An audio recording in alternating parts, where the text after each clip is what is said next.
네, 박사님 안녕하세요. 네, 안녕하세요. 당뇨가 진짜 고민이에요. 당뇨는 왜 오는 걸까요?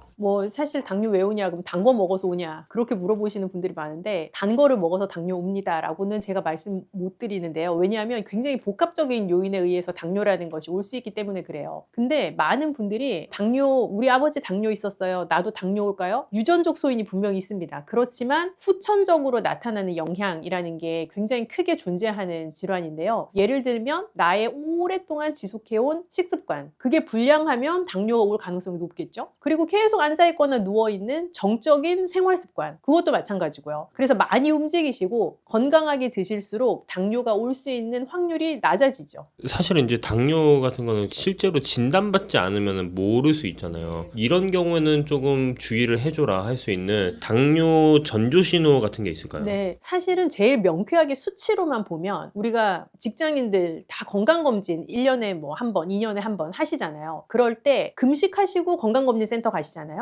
그러면 공복 혈당이라고 하는 혈당을 피검사를 통해서 측정을 해요. 그러면 그 혈당이 만약에 100mg/dl가 넘는다. 내가 결과지 봤는데 혈당이 100 넘는다. 그러면 나 약간 당뇨 위험할 수 있겠다 라고 생각하시면 돼요. 그래서 한 번 100 이상이 나왔다고 해서 당뇨라고 진단을 내리는 것은 아니지만, 내 건강검진 했는데 100 이상의 공복 혈당을 보였다면 당뇨를 주의를 하셔야 되고요. 그리고 수치로는 내가 피검사 안 해봐서 모르겠지만 어느 날 갑자기 목이 너무 마르고 소변을 평소보다 자주 본다 하는 것도 당뇨의 증상이 될 수 있고요. 그래서 갈증이 많이 나는 것, 다뇨, 소변을 자주 보는 것, 두 가지가 당뇨의 일반적인 우리가 몸으로 느낄 수 있는 증상에 해당할 수 있고요. 또 하나는 체중계 위에 올라가면 체중 변화가 없는 것 같은데 바지가 안 잠기는 거야. 계속 배만 나오는 것 같은 느낌 들 때 있잖아요. 그럴 때도 당뇨의 전조 신호 아닌가라는 생각해 보실 필요 있어요. 나이가 한 30대 중반만 돼도 당뇨의 위험이 있는데 이런 걸 좀 당뇨 위험으로 벗어날 수 있는 좀 예방법이라는 게 좀 있을까요?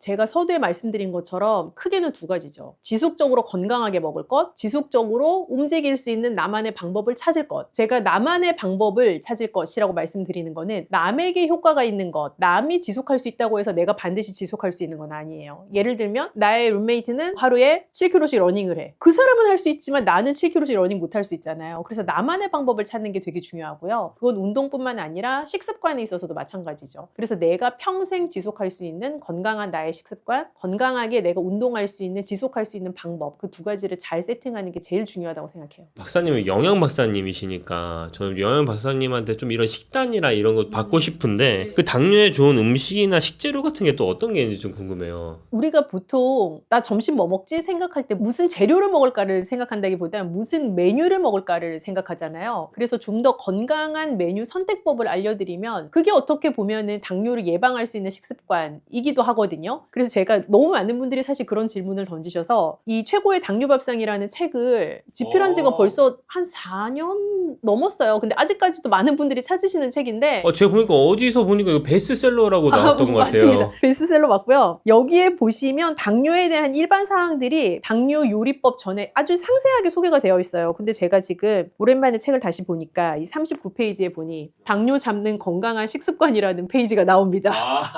요 내용들이 사실은 한 번쯤은 내가 매스컴에서 들어봤어. 아니면 우리 또 채널 구독자분들은 우리 채널에서도 여러 번 다루었던 내용이기도 해서 아마 들어보셨을 거예요. 그런데 우선 어떤 메뉴를 선택을 하실 때 제일 중요한 건, 한국인은 탄수화물 비율이 높잖아요, 식사에서. 탄수화물에 통곡물이 많은 것을 고를 것입니다. 예를 들면 샌드위치를 먹고 싶은데 흰빵으로 만들어진 샌드위치와 잡곡빵으로 만들어진 샌드위치가 있다면 잡곡빵으로 만들어진 샌드위치를 고르시는 게 더 좋아요. 왜냐하면 통곡물은 흰 곡물에 비해서 식이섬유 함량이 높고 비타민과 무기질도 많은데, 특히 식이섬유 함량이 높은 게 키포인트예요. 이 식이섬유 함량이 높으면 혈당이 급격하게 올라가는 것을 막아주기 때문에 그 역할을 하거든요. 그렇기 때문에 흰 탄수화물보다는 통곡물이 들어가 있는 탄수화물을 고르시라라는 게 탄수화물 메뉴의 선택에 있어서 가장 중요한 지침이에요. 저도 이제 박사님 책을 보니까 그 통곡 파스타, 통곡 또띠아 막 이런 게 또 있더라고요. 아, 네, 맞아요. 사실 파스타나 또띠아 같은 이 탄수화물 재료들은 우리나라 근원의 재료는 아니지만 그래도 요즘 너무 많이 드시잖아요. 예전에는 사실 수입돼서 들어오는 게 흰 파스타밖에 없었거든요. 근데 요즘은 통곡물로 만들어진 파스타가 많이 나오고, 그거 어떻게 생겼나요? 색깔만 색깔만 좀 달라요. 색깔만 좀 더 누르스름하다고 해야 될까요? 그래서 생긴 거는 똑같습니다. 그래서 통곡물로 만들어진 파스타들이 나오고 또띠아도 하얀 또띠아가 있지만 통밀로 만든 또띠아가 나와요. 그래서 그런 것들을 조금 선택하시면 더 좋죠. 단백질 근본 재료 메뉴를 선택을 하실 때는요, 제가 누차 여러 번 강조를 드렸던 것 같은데, 단백질 근본 재료는 반드시 먹어야 하는데 문제는 뭐냐? 그 재료에 들어가 있는 지방이 문제다라는 말씀을 여러 번 드렸었어요. 그래서 단백질 재료를 선택하실 때에는 지방의 비율이 높지 않은 부분, 예를 들어 돼지고기를 먹고 싶어요. 삼겹살보다 뭐라고 말씀드렸죠 지난번에? 삼겹살보다 목살, 목살. 구운 삼겹살보다 수육. 그렇죠. 그래서 조리법도 중요하고 부위도 중요한데, 여기서의 핵심은 단백질 근본 메뉴는 지방의 함량은 낮출 수 있는, 내가 지방을 덜 먹을 수 있는 방법으로 택하는 게 좋다라는 말씀 드리고 싶고, 그러면 지방은 안 먹어야 좋은가요? 라는 질문을 연달아 하실 수 있는데, 지방을 안 먹어야 좋은 게 아니라 몸에 좋은 지방을 되도록이면 챙겨 먹으면 좋은 거예요. 예를 들어 요즘 들기름 챙겨 드시는 분들도 꽤 계신데, 들기름, 산패되지 않은 신선한 참기름, 좋은 올리브유, 아보카도 이런 것들을 통해서 좋은 지방산을 공급받을 수 있죠. 그래서 양질의 단백질, 즉 지방의 함량이 낮은 단백질과 좋은 기름, 좋은 지방산, 이 두 가지를 잘 조합을 해서 드시는 게 혈당 피크를 낮출 수 있는 좋은 방법이기도 해요. 특히 이제 추천하실 만한 그런 채소 같은 것도 있을까요?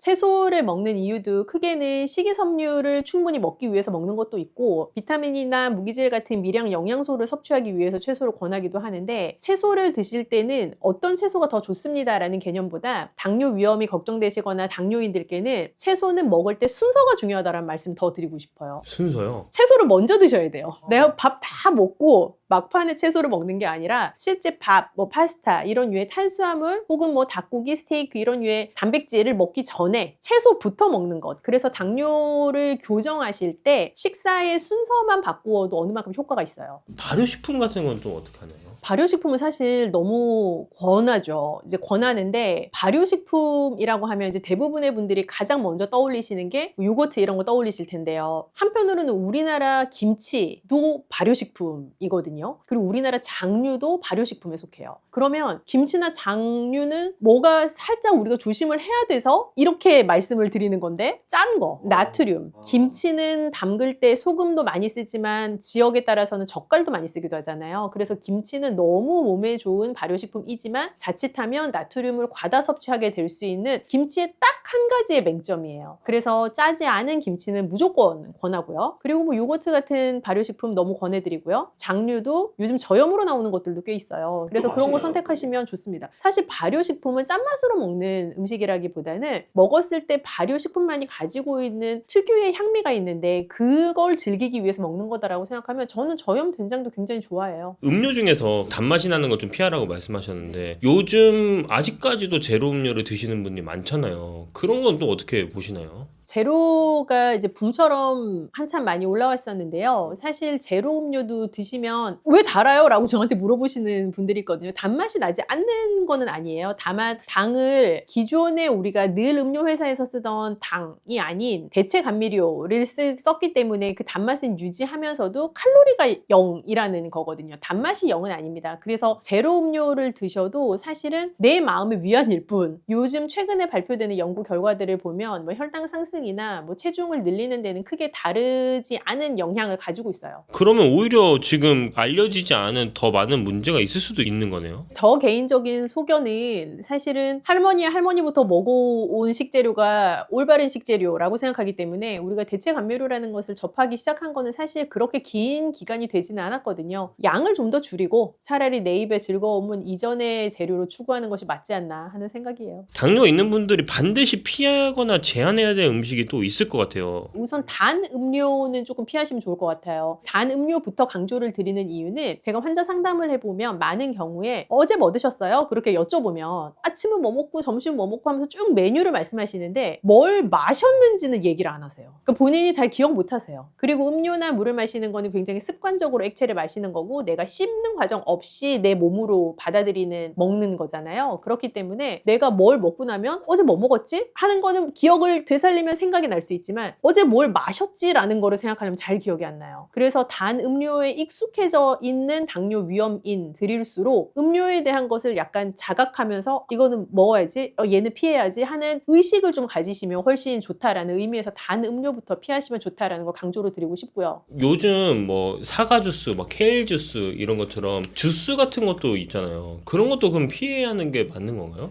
사실 주스는 우리 뭐 시중에 가면 굉장히 다양한 제품이 나와 있고 집에서 갈아서 드시는 분들도 계신데요. 기본적으로 모든 과일, 채소는 내가 씹는 과정을 거쳤을 때의 혈당 상승을 덜 시키기 때문에 우선 후루룩 마시는 것보다는 무조건 씹는 게 좋아요. 그래서 통 형태로 먹는 게 가장 좋고요. 만약에 나는 씹어 먹는 것보다 갈아서 먹고 싶어요 하셔도 집에서 직접 갈면서 달게 만드는 거, 예를 들면 설탕 이런 거 추가로 넣지 않고 과일, 채소의 본연의 맛으로만 갈아서 드시는 거는 저는 언제든지 오케이입니다. 그런데 시중 제품을 사서 드실 거다라고 하면 반드시 식품 라벨을 확인하시면 좋을 것 같아요. 그래서 당뇨 함량이 추가되지 않은 거, 그리고 그 함량이 낮은 거 드시면 좋을 것 같아요. 그럼 또 피해야 될 것들이 있으면 추천해 주시면 좋을 것 같아요. 사실 이거는 당뇨 위험인들만 피하세요라기보단 모든 현대인들의 식습관 문제이기도 한데 너무 기름진 거, 탄 거 이런 것들의 조합, 회식 때 많이 먹는 메뉴들 있잖아요. 네. 그런 것들은 사실은 혈당 관리에는 전혀 긍정적인 영향이 없죠. 술도 마찬가지고요. 흡연하시는 분들한테는 사실 담배도 같은 영향이기는 합니다. 그래서 대부분 현대인들에게 이런 거는 별로니까 피하세요. 혹은 WHO에서 이것은 발암물질에 속해요 라고 한 것들은 다 혈당 관리에 좋지 않아요. 방금 전에 그 책을 통해서 뭔가 설명해 주셨잖아요. 거기 있는 좀 레시피 같은 거 몇 개 저희한테 추천해 주시면 너무 좋을 것 같아요.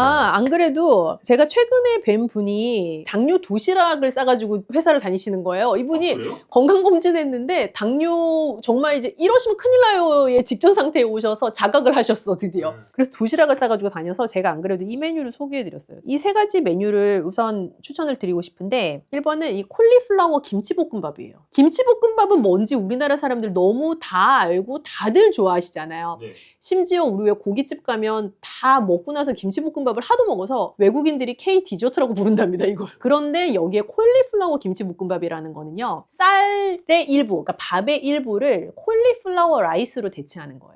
실제로 냉동으로 나와요. 외국에서는 꽤 오랫동안 먹어왔던 제품인데 우리나라도 이제 수입돼서 들어와서 판매가 되기 시작했는데요. 굉장히 단순한 제품이에요. 우리 왜 브로콜리 친구 하얀 거, 그 콜리플라워잖아요. 그럼 그 콜리플라워를 잘게 잘라서 팬에다가 마르게 볶아내면 그게 마치 색깔도 하얀 데다가 작은 모양을 띠고 있으니까 꼭 밥 같단 말이에요. 그래서 그 콜리플라워 라이스를 일반 밥이랑 현미밥이랑 섞어서 김치볶음밥을 하는 거예요. 그래서 핵심은 밥 양을 줄이고 채소를 더 많이 먹을 수 있게 하는데 내가 거북하지 않은 방법으로 선택을 해보는 거죠. 그래서 콜리플라워 라이스 추천입니다. 콜리플라워 라이스를 먹을 때 그 식감이 그 밥의 식감이 될까 이게 좀 식감은 사실 중요한 문제죠. 그런데 콜리플라워 라이스는 드시는 분들은 생각보다 괜찮다는 반응을 우선 보이는데요. 그게 콜리플라워만 밥이라고 생각하고 퍼먹으면 지금 PD님 생각하는 것처럼 좀 요상하다라고 생각할 수 있어요. 근데 김치볶음밥이잖아요. 김치 맛도 나고 또 우리가 같이 볶아내고 뭐 달걀 프라이도 올라가고 하니까 크게 거부감 없이 드실 수 있어요. 김치볶음밥에 보통 이제 고기도 들어가는 경우가 있잖아요. 네. 그럼 고기 기름이랑 참기름 같은 것도 넣을 텐데 네. 그럼 그런 기름진 걸 먹어도 괜찮을까요? 그 정도 들어가는 거는 괜찮고요. 사실 당뇨인들에게 가장 먼저 드리는 1번 지침이 당 섭취에 주의하는 것, 즉 탄수화물 섭취에 주의하는 것인데 이 콜리플라워 김치볶음밥 같은 경우는 밥의 양을 줄이고 채소 섭취를 늘릴 수 있는 방법으로 추천드리는 방법이고요. 기름지지 않게 드시면 사실은 더 좋겠죠? 또 혹시 메뉴 하나 더 이것은 저의 최애 메뉴에 해당하는데 케일 양배추 쌈밥 보기만 해도 엄청 먹음직스러워 보이는데? 다음 해드릴게요. 네. 케일이랑 양배추 잎을 잘 데쳐서 거기에다 밥을 넣고 말아내는 요리인데 사실 되게 어떻게 보면 손이 많이 가요. 우리가 김밥 할 때도 손이 많이 가는 것처럼 밥을 하나하나 그 이파리 위에 놓고 말아야 되니까 번거로울 수 있는데요. 그만큼 밥 한 번 먹을 때 케일 한 장, 양배추 한 장씩 먹을 수 있는 아주 괜찮은 메뉴죠. 그리고 안에 넣으시는 밥도 흰밥보다는 뭐 예를 들어 렌틸 콩밥을 넣으시거나 현미밥을 넣으시거나 하는 것으로 좋은 탄수화물과 채소를 같이 섭취할 수 있는 메뉴예요. 여러 채소 채소가 있는데 왜 굳이 케일이랑 양배추를 싸 먹으라고 하느냐라고 이제 물으시면, 사실 케일이랑 양배추는 식이섬유소 함량이 굉장히 높은 채소예요. 그래서 만약에 이런 비슷한 쌈밥을 돌돌 많은 걸 로메인이나 상추에다 말아라라고 하면 얘가 찢어지기가 쉽고 예쁘게 모양이 안 나온단 말이죠. 근데 양배추나 케일은 탄탄한 식이섬유 조직이 안에 딱 들어있기 때문에 밥도 예쁘게 말아지기도 하고 내가 먹을 때 일단 기분이 좋잖아요. 그러니까 거부감 없이 채소도 많이 먹을 수 있기도 하고요. 또 양배추는 속도 편안하게 해주기도 하고, 케일은 우리가 여러 번 강조드렸던 것처럼 식이섬유소도 높지만 눈을 좋게 해주는 루테인 함량도 높단 말이죠.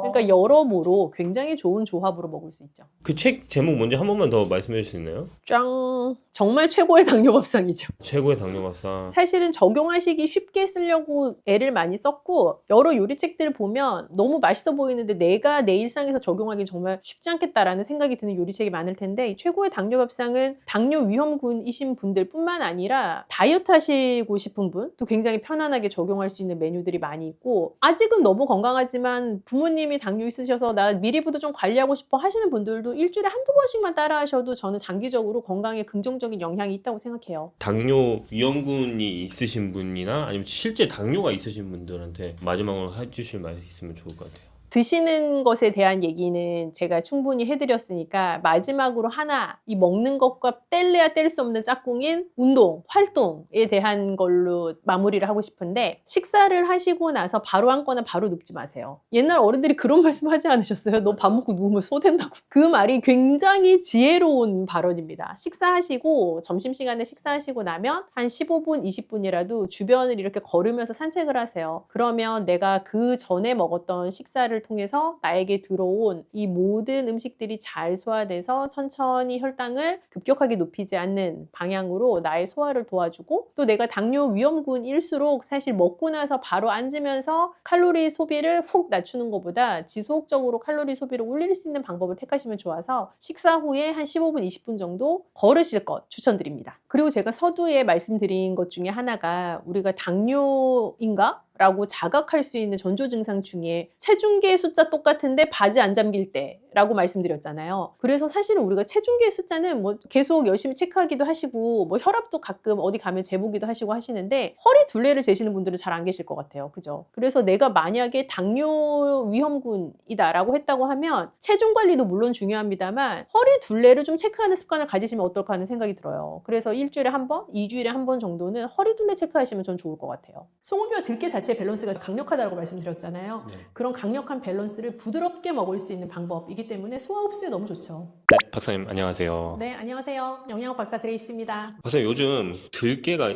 인기가 많거든요. 네. 그리고 이제 단백질 얘기로 소고기 얘기도 굉장히 관심을 많이 가지고 계시는데, 이 두 개가 좀 조합이 되면 좀 어떨까요? 소고기랑 들깨요? 네. 둘은 궁합이 나쁘지 않죠. 일단 소고기는 네. 단백질이 많은 재료이고, 네. 들깨는 오메가3 불포화지방산이 많단 말이에요. 물론 소고기만도 사실 굉장히 영양 밀도가 높고 영양가가 좋은 식재료인 거는 맞아요. 그런데 소고기에 있는 기름은 포화지방, 들깨는 불포화지방산이 많으니 둘이 딱 합쳐지면 아주 맛의 보완뿐만 아니라 영양소 밸런스가 좋죠. 사실 강력한 것 같은데요? 그 이 두 개랑 같이 조합되는 포화지방산과 불포화지방산이라고 네. 말씀을 해주셨는데, 그거 말고도 좀 소고기에는 좀 단백질이 좀 많이 있잖아요. 네네네. 뭐 적정량의 단백질을 이제 꾸준히 드시라라는 지침을 몇 번 드렸었는데, 그럴 때 쓰기 딱 좋은 재료가 이제 소고기죠. 근데 다만 기름기가 적은 부위를 선택하시는 게 중요하죠. 소고기 기름은 포화지방이 많으니까요. 그래서 기름기가 적은 살코기 소고기를 선택을 하셔서 드시면 굉장히 양질의 단백질로 드실 수 있고, 무엇보다 소고기에는 철분 함량이 높아요. 그래서 빈혈이 있기가 쉬운 어르신들한테도 소고기는 단백질도 채워주고 철분도 채워줄 수 있는, 또 빈혈도 예방해줄 수 있는 그런 좋은 재료죠. 기름기가 적은 살코기 부위는 어떤 부위가 있을까요? 안심? 안심. 네. 그러면은 이런 소고기가 이제 단백질, 근육 이런 쪽에 도움이 된다고 했는데, 네. 어르신들 같은 경우는 하체 근육이 급격하게 빠지잖아요. 나이가 그럴 수 들면 있죠. 들수록. 네. 하체 근육을 지키는데 좀 더 도움이 될 수 있을까요? 뭐 하체 근육으로 먹은 소고기가 다 간다는 말씀 못 드리고요. 네. 우리가 특정 부위의 근육은 운동을 해서 키워야죠. 근데 이제 다만 단백질을 양질로 잘 드시는 거는 운동과 함께 굉장히 중요한, 이제 근육 건강에 중요한 요소이기 때문에 흡수율도 좋은 단백질로 소고기는 아주 좋은 식재료예요. 근데 이런 단백질 같은 걸 먹었을 때 좀 연골이나 이런 쪽이랑도 연관이 있을 수 있을까요? 그럴 수도 있죠. 근데 뭐 소고기를 먹게 되면은 이제 철분 함량도 높지만 소고기와 함께 곁들이는 다른 음식을 통해서 뭐 칼슘도 충분히 드실 수 있고 마그네슘도 섭취할 수 있고 하니까요. 그런 것들이 다 힘을 합쳐서 연골도 튼튼하게 해줄 수 있는 역할을 하는 거죠. 소고기 이런 고기류를 듣기만 해도 많이 먹어야겠다는 생각이 드네요. 그러면 들깨 얘기를 좀 해보고 싶은데 들깨에 있는 몸에 좋은 기름이 심장과 관절에 어떤 도움이 되는지. 저는 그 순댓국 먹을 때 들깨 이렇게 들깨 가루? 빻은 거. 예. 그건 이제 들깨 가루고 네네. 우리가 보통 깨라고 하면 우리 머릿속에 있는 깨는 참깨란 말이에요. 이렇게 아, 네네. 약간 작은 물방울 같이 생긴 거. 맞아요, 근데 맞아요, 맞아요. 동그랗게 생겼어요. 점처럼 동그랗게. 그래서 그래요? 들깨 가루만 보신 분들은 들깨의 원래 모양을 잘 모르시고 참깨랑 비슷하다고 생각하실 수 있는데 특히 젊은 분들은 네. 들깨는 아주 동그랗게 생긴 깨예요. 그래서 들깨를 거피를 하냐 그렇지 않느냐에 따라서 이제 들깨 가루의 고운 정도도 달라지기도 하는데요. 들깨 가루로 드셔도 들깨가 가지고 있는 오메가3의 영양은 그대로 다 많이 드실 수가 있고 통 들깨로 드셔도 좋고요. 그래서 들깨 자체가 가지고 있는 오메가3의 이점을 잘 노리려면 통 들깨, 들깨 가루, 들기름 다 괜찮아요. 네. 통으로 먹는 건 좀 소화에 불편하실 것 같다는 생각이 들어요. 그래서 제가 들깨의 이점은 통 들깨, 들깨 가루, 들기름 다 해당 사항이 있다라고 방금 말씀을 드렸는데 어떻게 보면 개인 취향이기도 하고 뭐 요리의 용도에 따라서 다르기도 하고요. 들기름 같은 경우는 마지막에 그 들기름의 향을 살짝 내고 싶을 때 쓰는 재료라면 들깨 가루는 말씀하신 것처럼 뭐 순댓국에 넣어 먹는 재료이기도 하고 혹은 뭐 들깨 죽을 끓일 때에도 들깨 가루로 끓일 수 있기도 하고요. 근데 통 들깨는 고명처럼 올라가는 가니쉬의 느낌이기도 하고요. 또 씹는 식감도 주는 재료여서 세 가지를 적절하게 잘 사용하시면 들깨의 이점을 잘 써먹으실 수가 있죠. 소고기, 들깨, 죽 그냥 먹었을 때랑 죽으로 먹었을 때 그 차이점이 좀 있을까요? 영양적으로? 우선 소고기 들깨 죽을 만약에 끓인다라고 하면 우선 소고기를 잘게 다져서 이제 볶아가지고 쓰게 되는데 고기 자체도 힘줄로 다 들어가 있는 단백질 덩어리잖아요. 네. 그래서 그거를 잘게 만들게 되면 아무래도 드시는 분들의 소화 흡수를 훨씬 더 용이하게 해주는 조금 더 쉬워지는 재료가 되는 거죠. 내 몸 입장에서는 단백질을 더 잘 받아들일 수 있는 재료가 되고 그걸 가지고 좀 볶다가 이렇게 푹 우려낸 국물 육수에다가 죽을 끓이는 거니까 소고기의 영양소를 충분히 다 섭취할 수 있다는 장점이 있고요.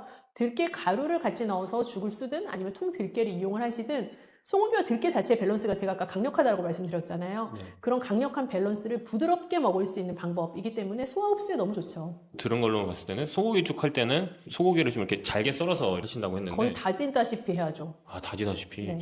그런 방법 외에도 좀 이 소고기 들깨죽을 만들었을 때 맛있고 좀 영양가 있게 만들어 먹을 수 있는 방법이 있을까요? 우선 우리가 소고기 국을 끓인다고 가정하면 이 소고기를 어떻게 맛있게 육수를 내느냐가 중요하잖아요. 소고기 들깨죽도 결국에는 비슷한데 잘게 다진 소고기를 뭐 참기름도 좋고요. 근데 살짝 이렇게 볶아서 겉면을 볶고 나면 고기가 안에 육즙이 탁 생기잖아요. 그 상태에서 물을 부어서 다진 소고기에 육수를 낸다라는 생각으로 하시다가 뭐 불려서 갈아놓은 쌀 넣어서 푹 약불에 끓여내고 거기에다가 들깨가루 같은 거 추가하셔가지고 들깨 향과 영양소를 딱 넣으시면 완벽하죠. 넣는 순서도 소고기를 먼저 넣고 물 네. 넣고 쌀 갈은 걸 넣고 마지막에 들깨가루 네, 들깨가루 넣으시고 그렇게 하면 좋죠. 그럼 여기다가 좀 얘를 더 맛있게 그런 재미를 더 더할 수 있는 재료가 있을까요? 일단 통 들깨 너무 좋고요. 그리고 통 들깨 자체는 이제 식이섬유를 가지고 있지만 다른 재료들 뭐 들깨 가루를 넣는다거나 한다고 해서 식이섬유가 확 올라가는 건 아니어서 저는 버섯 같은 것도 같이 넣기 참 좋은 재료라는 생각이 들어요. 버섯. 식이섬유 추가할 수 있고 좀 향미도 더 얹을 수 있고요. 마늘이나 파 같은 건 어떤가요? 마늘이나 파도 뭐 소고기 볶을 때 같이 넣으셔도 좋고 조금 더 향미를 가미해주는 효과는 충분히 있다라는 생각이 들고요. 파보다는 마늘 낫지 않을까 싶어요. 간 할 때는 어떻게 하면 좋을까요? 소금을 넣으면 좋을까요? 아니면 소금도 괜찮고 근데 소고기 자체가 가지고 있는 감칠맛이 있으니까 그 감칠맛을 더 올려주려면 뭐 국간장으로 살짝 간을 하셔도 좋아요. 약간 소고기 국 끓일 때 뭘로 간하면 맛있지? 라고 생각해 보시면 그거랑 비슷한 원리라고 생각하시면 될 것 같아요. 아, 그렇군요. 한번 기대가 됩니다. 어떤 맛일지. 그럼 소고기 들깨죽을 먹을 때 하루에 적정량이나 좀 주의할 점이 있으면 좀 설명해 주시면 좋을 것 같아요.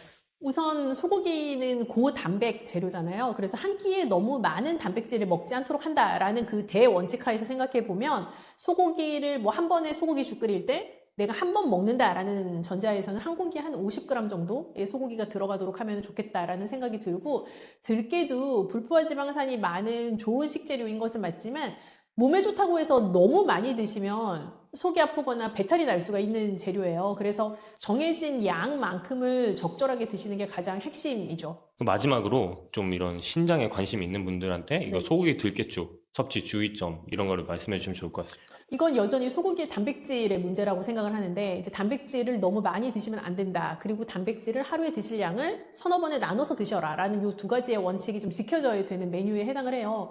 그래서 소고기를 우리가 뭐 반근 정도 사면 300g이잖아요. 그래서 한 번에 내가 50g씩 먹어야지라고 하면 반근 사서 6등분 하면 되거든요. 무슨 말인지 이해되셨죠? 그러면 그 6등분씩 한 그 다져놓은 소고기를 그러면 한 번에 내가 어느 정도 양을 먹으면 되겠구나라는 게 머릿속에 감이 오시잖아요. 그 정도의 양이 들어가 있는 소고기 죽을 먹는다라고 생각하시면 적정한 양이죠. 네, 셰프님 오늘 들깨 소고기죽 하신다고요? 네네, 맞습니다. 이거 어떻게 해야 되나요? 소고기 들깨죽은 너무 간단해요. 물을 한 한 컵 반 정도 부세요. 바지락 육수도 있고, 네. 사골 육수도 있고, 멸치도 있고. 이런 다행이네. 경우는 어떤 육수를 넣으시나요? 소고기 들깨죽. 저기는 이제 사골 육수를 넣고, 약간 원재료에 약간 어울리는 걸 좀 생각해 보시면 될 것 같아요. 그래서 바지락 같은 경우는 대체로 다 어울리는데, 약간 이런 고소한 맛 나는 이런 것들은 사골이 가장 적당하긴 하더라고요. 치킨 소스 기억나실까요? 얘는 한 티스푼 정도 얘도 넣어주시고, 소고기 들깨죽이잖아요. 그래서 네. 소고기를 이렇게 저희가 볶아 놓은 게 있거든요. 볶아서 이렇게 다지신 건가요? 그래서 다진 거를 그냥 참기름에 살짝 볶아주시면 되고, 얘는 몇 g을 넣냐 하면은 한 숟가락으로 크게 한 2개 정도 될 것 같은데요.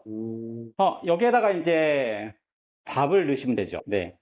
그래서 이 상태에서 끓여주면 됩니다. 향 요소들은 맨 나중에 넣는 거예요.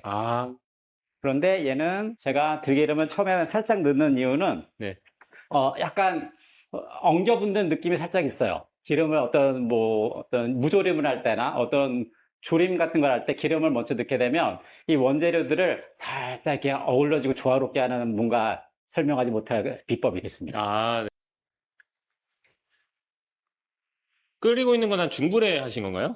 네, 우선은 끓을 때까지는 좀 센 불로 했다가 한 중간 불로 계속 끓이시면 될 것 같고. 한 5분 정도 하면 될까요? 네네네. 죽밥을 해놨다고 했잖아요. 네. 죽밥을 해놓은 상태이기 때문에 5분이면 되는 거예요. 근데 집에 만약 밥을 한다. 밥을 하면 좀 시간이 걸려요. 한 15분 정도? 그러면 물량을 더 높여야 되기도 하고, 그래서 죽밥을 한번 다 만들어 놓으면 이렇게 이제 한번 끓이기만 하면 되니까.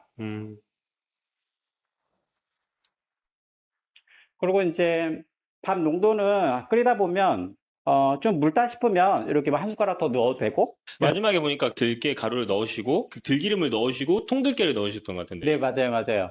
저희가 이제 들기름 향미에 대한 것들은 맨 나중에 넣는 게 가장 좋거든요. 이게 조리를 하다 보면 향은 다 날아가요. 그래서 이제 아까 들기름을 제가 1차에 잠깐 넣었던 것들은 죽에 대한 조화로운 어우러짐을 넣은 거고, 마지막의 향은 드실 때 이제 고소한 향미가 일어나서 뭔가 식욕과 감칠맛에 대한 것도 더 올라올 수 있게 넣은 거고, 그리고 이제 통들깨, 얘는 살짝 씹히는 것도 있기도 하고 고명이거든요. 근데 고명이라는 것들은 이게 어떤 의미가 있냐면 이 음식이 당신을 위해 준비된 음식이라는 걸 뜻하는 거예요.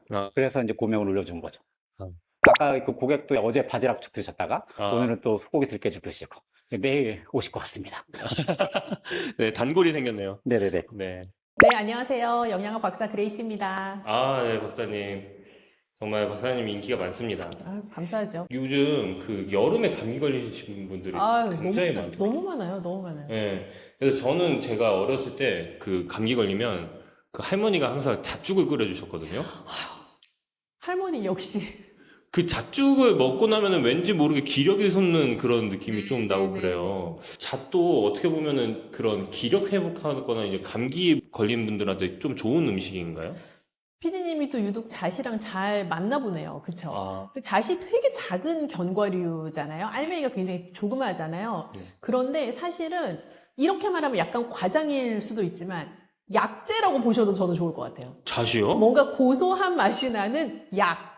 이라고 생각해도 좋을 만큼 뭐 기력을 북돋워 주는데도 매우 좋고요. 잣 자체가 작은 그 알맹이 안에 진짜 농축적인 영양소를 가득 담고 있는 재료예요. 수정과나 막 이런 곳에도 막 잣이 막 들어가고 하잖아요. 새알? 네, 새알. 새알 이렇게 들어가 있는 거. 네, 그게 건강식이라고도 볼 수 있겠네. 건강 간식? 약간 그렇게. 네, 그렇게 생각하실 수도 있고, 잣 자체는 단백질이 진짜 꽉 차 있는 견과류예요. 그리고 불포화 지방산이 많아요. 불포화 지방산. 네, 우리가 살면서 고기를 많이 먹는 이제 현대인의 식습관에서는 포화 지방산을 먹을 일이 참 많은데, 잣이나 다른 견과류들은 이제 불포화 지방산이 많으니까 아무래도 몸에 좋은 지방산을 더 많이 함유하고 있는 재료에 해당하죠. 아, 그렇구나. 그래서 제가 먹고 나면 기력에 막 솟고 막 그랬나 보네요. 그래서 이렇게 키가 크게 성장하셨네요. 저 집안 내력입니다. 아, 너무 좋. 아, 그럼 잣이 이제 네. 몸에 좋은 불포화 지방산, 네. 비타민, 그리고 이런 것들이 심장과 뇌 건강에도 좀 도움이 될 것 같거든요. 불포화 지방산의 효과 중에 하나가 우리가 불포화 지방산 하면 많은 분들이 연관 검색어로 머릿속에 오메가3 이런 거 딱 떠오르실 텐데 불포화 지방산은 사실 어떤 혈관 건강, 혈액을 건강하게 해주는 그런 효과를 가지고 있는 영양소이기도 해요. 그래서 뇌 건강이라고 하면 우리가 인지 기능이 뭐 개선된다거나 혹은 치매를 예방할 수 있다거나 뇌 혈관 건강을 개선해 줄 수 있다거나 하는 유로도 생각을 해볼 수가 있는데 불포화 지방산의 효과 중에 그런 효과들이 사실 크게 자리를 하고 있죠. 그래서 잣은 불포화 지방산이 함량이 높은 식재료다 보니까 뇌 건강 충분히 도움이 되는 재료라고 볼 수 있어요. 그러면은 이런 잣을 보통 죽으로 많이 만들어 먹잖아요. 네네네. 그 시니어분들한테 좋은 장점이라는 게 더 있을까요? 일단 모든 견과류는 건강상 주는 이점이 분명한 재료인 건 맞는데 자칫 잘못하면 좀 배탈이 나기 쉬워요. 그러니까 제가 배탈이 난다는 거 뭐 배가 아파요 뭐 이렇다기보다는 기름기가 많은 재료이다 보니까 뭐 설사가 나기가 쉽다든지 아니면 먹고 나서 괜히 소화가 안 되는 느낌이 든다든지 할 수가 있는데 죽을 끓여서 먹게 되면 소화 흡수가 훨씬 용이해지기 때문에 일단 뭐 속에서 부대낀다거나 내가 뭐 견과류 먹고 바로 화장실 가고 싶다거나 이런 현상은 훨씬 덜 하죠. 그래서 잣죽 자체는 잣에 들어가 있는 영양소를 굉장히 부드러운 방법으로 섭취할 수 있는 좋은 음식이에요. 그러면은 이런 잣죽을 만들 때 박사님만 좀 알고 있는 좀 맛있게 먹을 수 있는 그런. 할머님이 더 많이 알고 계셔요, 근데. 저 그냥 단순 갈아서 그냥 하기만 하고. 맞아요. 그래서 잣을 일단, 뭐 구입을 하시면 당연히 신선한 잣을 선택을 하시는 게 제일 중요한 1번이라고 생각을 하고요. 그거를 잘 씻어서 잣에 왜 어떤 견과류 먹으면 이게 맛이 떫어? 하는 생각이 드실 수가 있는데 이제 잘 씻어내고 나면 그 떫은 맛도 좀 같이 용해되기도 하거든요. 그래서 좀 깨끗하게 씻으시고 그거를 이제 잘 볶으셔가지고 사용을 하시면 좋은데요. 볶아서요? 네, 볶으면 사실 고소한 맛이 확 하고 올라올 수는 있지만 한편으로는 지방산이 많은 조그만 식재료이기 때문에 잘못 볶으면 금방 홀랑 타요. 그래서 너무 많이 볶지 마시고 그냥 살짝만 볶아서 쌀과 함께 갈아서 끓이시면 제일 좋고 내가 뭐 두유를 좋아한다. 그러면 물 대신 두유에다 끓이셔도 되고요. 그런 방법도 있죠. 두유에서 해서 먹으면 좀 더 맛이 다른가요? 훨씬 고소하기도 하고 일반 물을 넣어서 갈아서 끓이는 것보다는 조금 더 묵직한 맛이 나고 두유 자체가 가지고 있는 단맛도 좀 올라오기도 하고요. 일단 영양가 자체도 일반 물을 가는 것보다는 영양 밀도가 확 올라가기는 하죠. 그 잣이 그래도 네. 열량이 좀 높다고 들었어요. 열량이 완전 높죠. 그게 사실 문제죠. 그래서 하루 적정 섭취량이 또 있을 것 같아요. 이런. 이제 견과류 자체가 몸에 좋은 반면 열량이 되게 높은 재료들이에요. 그래서 이거는 잣만의 이슈는 아니고 모든 견과류가 다 마찬가지인데 다만 잣은 조그맣고 우리 왜 이렇게 쌀 튀밥 집어 먹듯이 낼름낼름하고 계속 먹기가 아주 손이 가는 재료일 수 있기 때문에 나도 모르게 많은 양을 먹어버릴 수 있는 거죠. 그래서 우리가 쌀밥 만약에 먹는다고 하면 보통 한 공기에 300kcal라고 생각하거든요. 근데 잣은 100g에 한 700kcal쯤 돼요. 그러니까 굉장히 열량이 높은 재료이고 그렇다 보니 나도 모르게 많이 먹을 수 있고 많이 먹으면 열량을 과다 섭취하게 될 수도 있지만 아까 말씀드린 것처럼 과량의 견과류를 먹게 되면 뭐 화장실에 가게 된다거나 소화가 잘 안 된다고 느껴진다거나 하는 류의 불편함을 느끼시게 될 수도 있어요. 그래서 그런 부분들 좀 주의하시면 좋겠고요. 하루 적정하게 드시는 양이라고 하면 뭐 예를 들어 잣죽으로 끓인다고 하면 하루 한 그릇 정도 적당하겠다 하는 생각이 들고, 나 그냥 집어 먹어야지 라고 생각하면 뭐 티스푼으로 뭐 한 서너 티스푼 정도 안쪽 그 정도 양이 하루에 드시기에 적정한 양으로 보여져요. 서너 티스푼이면은 개수로는 몇 알 정도 될까요? 그게? 개수로 딱 따지면 뭐한 30개 서른 더 개? 되지 않을까요? 네. 30개 정도? 네. 이 티스푼을 또 이제 헷갈리셔서 아주 큰 스푼으로 하실 아빠 수도 밥 있으니까. 숟가락 아니고요. 네. 그럴 수 있으니까 티스푼 네. 한 30알 정도로 네. 하는 걸로 알겠습니다. 이런 잣을 먹을 때도 신장에 좀 관심 있는 분들한테 좀 주의할 네. 사항이 있다면 또 어떤 게 있을까요? 일단 많이 드시면 안 돼요. 이게 신장 질환자 분들에게 굉장히 중요하게 다루어지는 1번으로 나오는 것 중에 하나가 모든 것을 정량 섭취한다인데, 정량이라 함이 건강한 성인 남성 기준의 정량 이런 개념이라기보단 약간 그거보다 조금 적게 섭취한다라는 개념이 신장 질환자에게 정량이라고 생각을 하셔야 될 것 같아요. 그래서 잣도 굉장히 좋은 식재료인 것은 사실이지만 단백질 함량이 일단 높고, 단백질 함량이 너무 높은 음식에 자주 노출이 되면 신장에 무리가 가기 때문에 신장 질환자분들은 우선 고단백 식품 자체를 조금 적게 섭취하셔야 되는 필요성이 있어요. 그래서 잣도 뭔가 내가 잣 맛을 너무 보고 싶은데 몇 알 집어먹기 너무 감질맛 나잖아요. 그래서 두유랑 같이 뭐 갈아서 조금 소량 드신다든지 혹은 잣죽으로 끓여서 소량 드신다든지 하는 잣의 풍미는 내가 마음껏 즐기면서도 또 너무 과량 섭취해서 오는 문제는 방지할 수 있는 그런 방법들을 택하시면 더 현명하게 드실 수 있어요. 고단백 식품이라고 말씀드리긴 했었는데 확실히 신장이 좀 아프신 분들은 근육 감소도 같이 오기는 하잖아요. 그래서 이럴 때 또 어떻게 해결해야 될지 또 그래서 궁금하기도. 그게 참 어려운 문제예요. 단백질은 분명히 어느 양만큼 먹어주어야 하는 것인데 단백질을 또 너무 많이 먹으면 안 된다고 하니 그 적정 양, 어느 양이라는 게 대체 어디냐라는 고민들이 많이 되실 것 같은데요.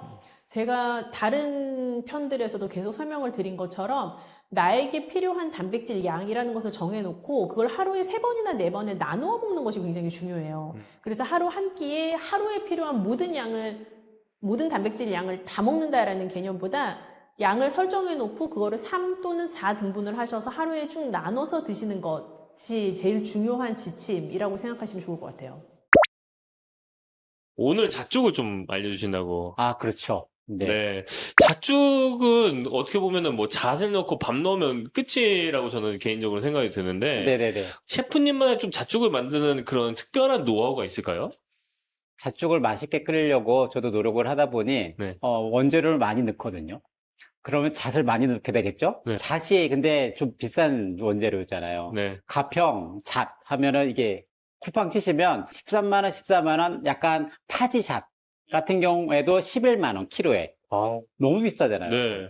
어쩔 수 없게 수입을 쓰게 되는데 수입 잣도 중국산 같은 경우가 7만 원, 6만 원 정도에 거래되거든요. 너무 비싸다. 네. 그렇다고 잣을 조금 넣게 되면 맛이 없잖아요. 네. 그래서 저희는 잣에다가 특별한 것을 더 넣어요. 그래서 특별한 거요? 네, 더 맛있게 하면서도 업장에서는 좀 가격을 좀 세이브할 수 있는. 가성비 있게 고객한테 제공할 수 있는 그런 재료가 있죠. 그게 어떤 건지 알려주실 수 있을까요? 그게 영업 비밀이에요. 영업 비밀이요? 네. 그러면은 저희 구독자들한테만 네. 살짝 이렇게 좀 그러면 귓속말로 좀 말씀해 주실 수 있을까요? 조용히 얘기 드릴게요. 요게 잣이잖아요. 네. 이런? 그게 뭐예요? 이게 바로 그 캐슈넛이에요, 캐슈넛. 네, 캐슈넛 많이 드셔보셨죠? 견과류 많이 네. 있거든요. 네. 근데 이 캐슈넛을 저도 먹어보면, 뭐, 견과류도 여러 가지가 있거든요. 호두도 있고, 아몬드도 있고, 다양한 견과류들이 있잖아요. 그런데, 잣이랑 맛이 잘 안 어울려요.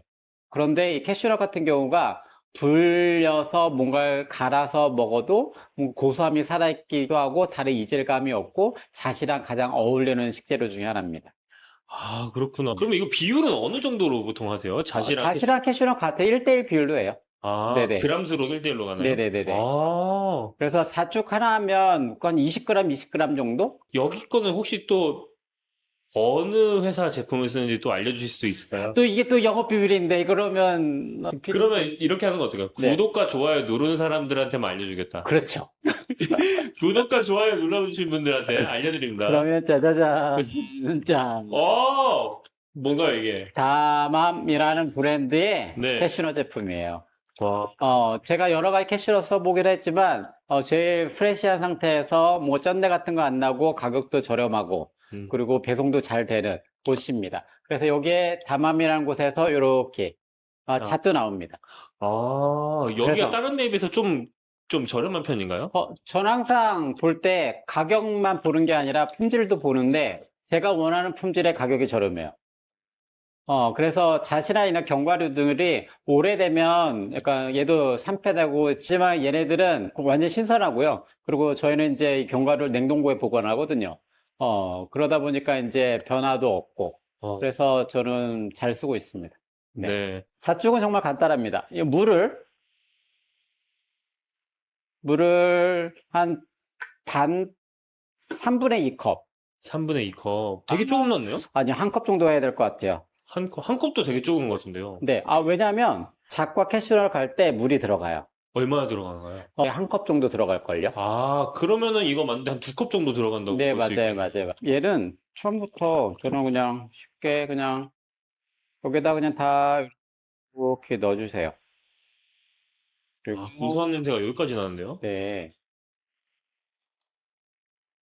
아까우니까. 디테일이 있네요. 이거 아까우니까 물로 이렇게 해가지고. 네, 이게 다 비싼 잣과 캐슈넛이잖아요. 그쵸. 네, 그래서 얘가 넣고 그리고 여기에다가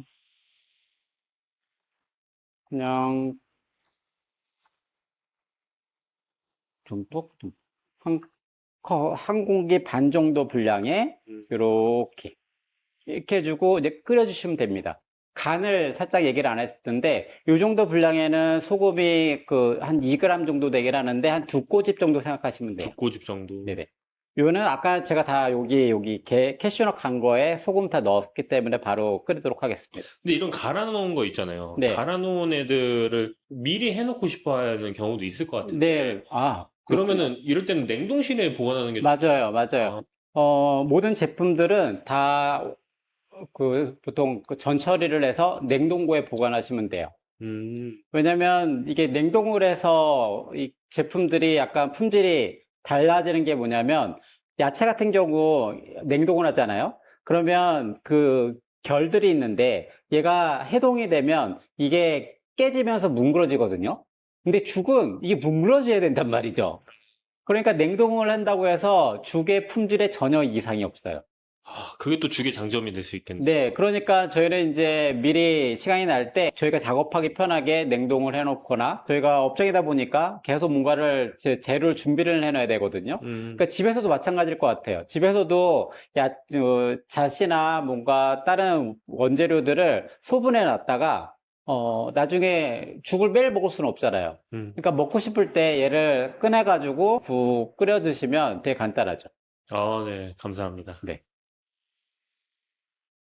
이래놓고 이제 중불에 5분 정도 네, 그렇습니다. 네, 박사님 안녕하세요. 네, 안녕하세요. 저희 시니어분들의 워너비 간식 중에 하나가 요거트가 있거든요. 네네네. 제가 듣기로는 그 요거트는 단백질이 높아서 좀 신장에 부담이 될 수 있다고 하던데 그게 사실인가요? 그 질문에 답을 드리기 전에 요거트의 장점을 제가 설파하자면 사실 요거트는 유제품으로 분류가 되는 이제 종류잖아요. 그래서 유제품이 가지고 있는 여러 장점들, 뭐 단백질도 충분히 가지고 있고 칼슘 함량도 높고 나의 소화 기능에도 도움을 줄 수 있는 그런 제품인 것은 분명히 맞고요. 다만 단백질 함량이 꽤 농축적으로 들어가 있는 제품이다 보니까 방금 PD님 물어보신 것처럼 신장 질환자 분들이 섭취할 때는 섭취량에 좀 주의를 기울이셔야 되죠. 요거트를 그냥 먹진 않잖아요. 뭐 딸기맛 요거트 뭐 이런 것처럼 과일청이나 설탕 좀 많이 넣는데 당연히 안 좋겠지만 얼마나 안 좋은지 또 그 떠먹는 요거트 차원에서 보면 방금 말씀 주신 것처럼 각종 맛이 가미되어 있는 딸기맛 떠먹는 요거트, 복숭아맛 뭐 이런 다양한 과일맛 요거트는 어르신들이나 혹은 어린아이들에게는 전혀 추천드리지 않고요. 그거는 사실은 당만 높일 수 있는 거에 해당하고요. 무가당 요거트를 고르시되 조금 더 찐득한 무게감이 있는, 그러니까 더 식감이 있는, 흐르는 것보다 꾸덕하게 푹 떠지는 그런 요거트를 선택하시는 게 더 건강한 요거트를 심플하게 선택할 수 있는 방법이에요. 먹다 보면 그래도 그 달달함이 좀 땡길 수 있잖아요. 그럴 땐 좀 어떻게 해야 될까요? 생과일 넣으시면 꽤 괜찮은데요. 요거트에 냉동 블루베리 아주 괜찮은 조합입니다.